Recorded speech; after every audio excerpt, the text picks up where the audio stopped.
রশিদে গন্ধ যে না, গন্ধ কোথায় ঢুকবে? রাজা বলেন, কোদাল তবে এগিয়ে এসো, শুকবে।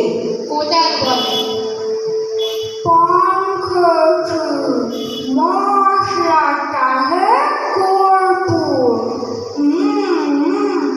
গন্ধের তারি মুন্ডু আমার একেবারে ভরপুর। রাজা বলেন, আসুক তবে সেন পালোয়ান ভীমসেন।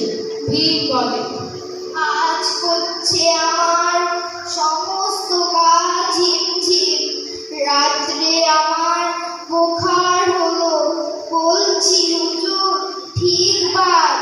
বলেই শুনো রাজসভাতে চক্ষু বুঝে চিৎপা। রাজার সারা চন্দ্রকেতু, তারই ধরে শেষটা।